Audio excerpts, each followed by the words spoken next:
Bora lá, gente. A gente tem aqui agora a questão 133 do Enem 2018. Nós estamos aqui respondendo o caderno azul de provas. Vamos lá dar uma olhadinha nessa questão.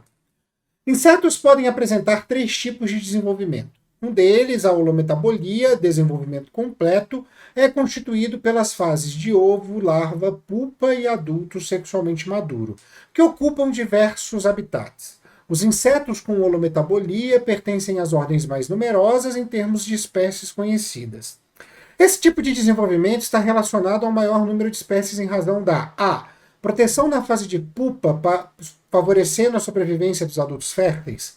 B. Produção de muitos ovos, larvas e pupas, aumentando o número de adultos. C. Exploração de diferentes nichos, evitando a competição entre as fases da vida. D. Ingestão de alimentos em todas as fases da vida, garantindo o surgimento do adulto. E a utilização do mesmo alimento em todas as fases, otimizando a nutrição do organismo. Gente, olha só, deixa eu explicar uma coisa para vocês. Qual é a vantagem que eu tenho aqui, tá? E só de falar nessa vantagem, você vai conseguir compreender por que todas as outras estarão erradas. O ovo, ele possui sua reserva nutricional, certo? A fase de larva tem uma determinada alimentação. A fase de pupa tem uma outra alimentação. E a fase de adulto tem outra alimentação. Por que que isso é importante? Porque em cada fase nós não teremos a competição entre elas. Ou seja, pegar a mosca. Quando ela está na fase de larva, quando ela vai para a fase de pupa, muitas vezes o berne, vamos pegar o berne, né, a fase de pupa da mosca, ele vai se alimentar de carne, ele vai se alimentar de tecido vivo, né? Lá no interior, por exemplo, de um cachorrinho criado em roça, né?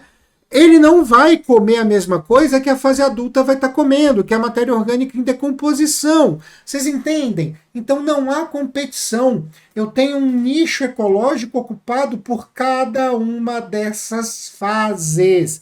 Existe sim uma competição entre espécies, né, interespecífica, em algumas fases, beleza, mas intraespecífica não.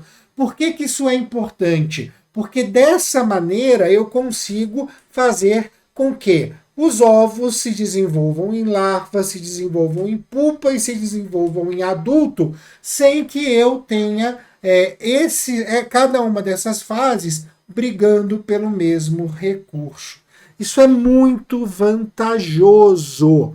Não tem nada a ver com proteção de uma das fases, tá? A proteção, ela é, na verdade, contra a competição das outras fases, e isso não acontece só na fase de pupa, tá? Não também tem relação com a quantidade de ovos que, consequentemente, dá a quantidade das outras fases, tá? Não tem essa relação. A relação aqui é outra, é por recursos, tá? Também não tem a ver com relação à ingestão de alimentos, porque a gente está falando de um ser vivo, precisa de alimento em todas as fases, e a ideia é que ele não consome o mesmo alimento, tá? Por isso a nossa alternativa correta é a alternativa C, tá? Exploração de diferentes nichos, evitando a competição entre as fases da vida, tá? Uma questão até que bastante tranquila de ser resolvida.